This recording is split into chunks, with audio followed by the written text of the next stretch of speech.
মানব সম্পদ। যাচাই করি।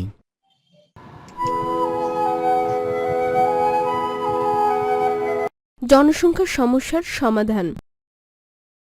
এই অধ্যায়ে উল্লেখিত সমস্যার সমাধানে আমাদের যেসব সম্মিলিত কৌশল অবলম্বন করা প্রয়োজন সেগুলো হলো: খাদ্য, খাদ্যের উৎপাদন বাড়াতে হবে। বাসস্থান, গৃহ নির্মাণে সরকারি সাহায্য বাড়াতে হবে। পরিবেশ, পরিবেশ দূষণ রোধ করতে হবে যাতে মানুষের জীবনযাপনের মান বৃদ্ধি পায়। স্বাস্থ্য, রোগ প্রতিরোধে বিভিন্ন টিকা এবং স্বাস্থ্যসেবা প্রদানে সরকারি সহায়তা বাড়াতে হবে।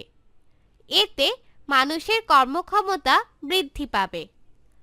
শিক্ষা, সাক্ষরতা এবং শিক্ষার মান বাড়াতে শিশুদের উৎসাহিত করতে হবে, ফলে দক্ষ জনশক্তি হিসেবে কর্মসংস্থান হবে। দক্ষতার উন্নয়ন, কারিগরি শিক্ষার উন্নয়ন করতে হবে যাতে আমাদের শিল্পের প্রসার ঘটে। বাণিজ্যিক ভারসাম্য, আমদানির তুলনায় রপ্তানির পরিমাণ বৃদ্ধি করতে হবে।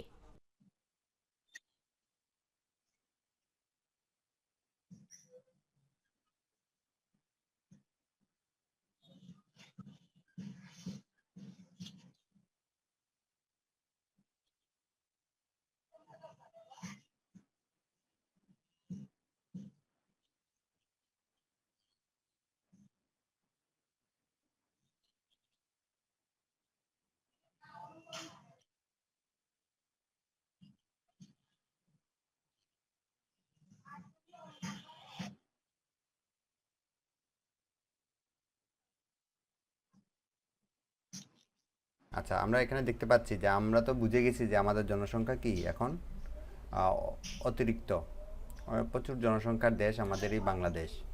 আমাদের জনসংখ্যা এতই বেশি যে আমাদের জন্য এটা এখন সমস্যা হয়ে দাঁড়িয়েছে।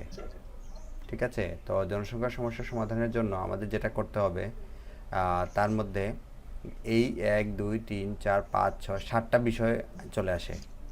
ঠিক আছে, আমাদের জনসংখ্যার সমস্যা যদি সমাধান করতে হয় তাহলে প্রথম হচ্ছে খাদ্য। প্রধান খাদ্যের উৎপাদন বাড়াতে হবে। আমাদের প্রধান খাদ্যের উৎপাদন বলতে আমরা যেটা বুঝি সেটা হচ্ছে ধান, হ্যাঁ, গম, ঠিক আছে, এগুলোকে বোঝায় প্রধান খাদ্য। আমরা জানি আমরা মাছে ভাতে বাঙালি। ঠিক আছে, আমাদের খাদ্যের উৎপাদন বাড়াতে হবে যদি আমরা আমাদের জনসংখ্যার সমস্যার সমাধান করতে চাই।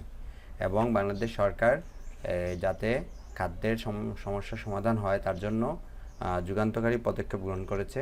ঠিক আছে, খাদ্য উৎপাদন বাড়ানোর জন্য তোমরা জানো যে আমাদের বর্তমান প্রধানমন্ত্রী, মাননীয় প্রধানমন্ত্রী শেখ হাসিনা বলেছেন যে 1 ইঞ্চি জায়গা খালি রাখা যাবে না।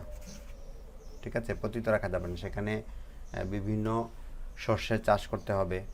ঠিক আছে, যেটা দিয়ে আমাদের খাদ্যের কি করতে হবে, খাদ্যের চাহিদা পূরণ করা যায়। এরপরে বাসস্থান, গৃহ নির্মাণে সরকারি সাহায্য বাড়াতে হবে। সরকার কি করছেন এখন, আমি যতদূর জানি যে 1,75,000 টাকা ব্যয়ে বিভিন্ন জায়গায় বাসস্থান তৈরি করে দিচ্ছেন। যাদের বাসস্থান নাই তাদের থাকার ব্যবস্থা করে দিচ্ছেন। ঠিক আছে, এরপরে পরিবেশ দূষণ রোধ করতে হবে যাতে মানুষের জীবনযাপনের মান বৃদ্ধি পায়। পরিবেশ দূষণের মধ্যে বিভিন্ন দিক আছে, যেমন বায়ু দূষণ, শব্দ দূষণ, বর্জ্য দূষণ, মানবসৃষ্ট দূষণ, পানি দূষণ। ঠিক আছে, মোটামুটি আমি সবগুলো দূষণের কথাই বলেছি। পরিবেশ দূষণের কথাও বলেছি। তো পরিবেশ দূষণ যাতে রোধ হয় তার জন্য মানে কাজ করতে হবে আমাদের। এরপরে হচ্ছে স্বাস্থ্য, রোগ প্রতিরোধে বিভিন্ন টিকা ও স্বাস্থ্যসেবা প্রদানে সরকারি সহায়তা বাড়াতে হবে, এতে মানুষের কর্মক্ষমতা বৃদ্ধি পায়। তোমরা জানো যে বর্তমানে আমাদের দেশে জনসংখ্যা বৃদ্ধির অন্যতম কারণ হচ্ছে মানুষ এখন আগেকার মতো আর মারা যায় না। কেন মারা যায় না? রোগ প্রতিরোধ ক্ষমতা বৃদ্ধি পেয়েছে মানুষের, টিকা দেওয়া হয়, স্বাস্থ্য সুবিধা দেওয়া হয়, যার কারণে মানুষ আগের তুলনায় এখন আর ওইভাবে মারা যায় না, মানুষ কম মারা যাচ্ছে। ঠিক আছে, যার কারণে কিন্তু আমাদের জনসংখ্যা অনেকটা বৃদ্ধি পেয়ে যাচ্ছে। তো স্বাস্থ্যগত দিক দেখা হচ্ছে, জনসংখ্যার সমস্যা সমাধানের জন্য স্বাস্থ্যগত দিক থেকে যাতে জননিরাপত্তা বাড়ে তার জন্য ব্যবস্থা করা হচ্ছে। ঠিক আছে, বা আমাদের এটা করতে হবে। আমরা আজকের শিশুই হচ্ছে আগামী দিনের ভবিষ্যৎ। তোমরাই আগামী দিনের শিক্ষক হবা, আগামী দিনের প্রধানমন্ত্রী হবা, আগামী দিনের রাষ্ট্রপতি হবা। তোমরা যখন যাবে তখন এই বিষয়গুলোতে কাজ করবে। শিক্ষা শিক্ষা হচ্ছে একটা মানুষের জন্য অত্যাবশ্যকীয় উপাদান। শিক্ষা ছাড়া মানুষ হয় পশুর সমান।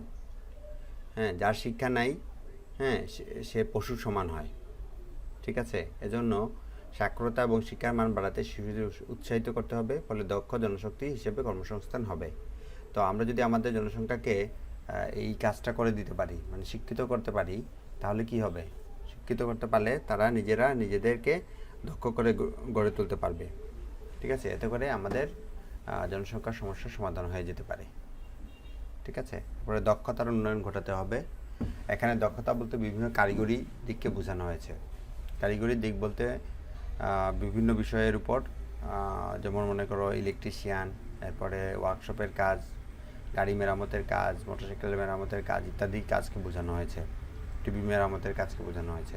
এইসব ক্ষেত্রে দক্ষতার উন্নয়ন ঘটলে আমাদের জনসংখ্যার সমস্যা অনেকটা সমাধান করা যাবে, যেটা চায়না করেছিল, চীনারা এটা করেছিল। চায়নারা যখন দেখেছে তাদের জনসংখ্যা বৃদ্ধি পেয়ে যাচ্ছে, তখন তারা তাদের স্কুল কলেজের শিক্ষাদানে ব্যতিক্রম নিয়ে আসে। ঠিক আছে, তারা কারিগরি শিক্ষার প্রসার করে। আর এই কারিগরি শিক্ষা দিতে দিতে আজকে দেখো চায়না অনেক কিছু উৎপাদন করে। আমাদের দেশে এই যে এখন আমি যে কম্পিউটারে বসে কথা বলতেছি, তোমরা যে কি বলে মোবাইলে বসে শুনতেছো বা মোবাইল হাতাইতেছো, এগুলো কিন্তু ম্যাক্সিমামে চায়নার দান। চায়না কিন্তু একদিন আমাদের মতো ছিল। তারা তাদের মানুষকে কারিগরি শিক্ষা দিয়েছে, দেওয়ার মধ্য দিয়ে আজকে তারা এরকম একটা অবস্থানে চলে আসছে। ঠিক আছে, আমাদের দেশে চায়নার জিনিস প্রচুর পরিমাণে আছে। এই তোমার মোবাইল থেকে শুরু করে আমার ডেস্কটপ, ল্যাপটপ, আমার মোবাইল, সব কিছু চায়নার তৈরি। এরপরে বাণিজ্যিক ভারসাম্য, আমদানির তুলনায় রপ্তানির পরিমাণ বৃদ্ধি করতে হবে।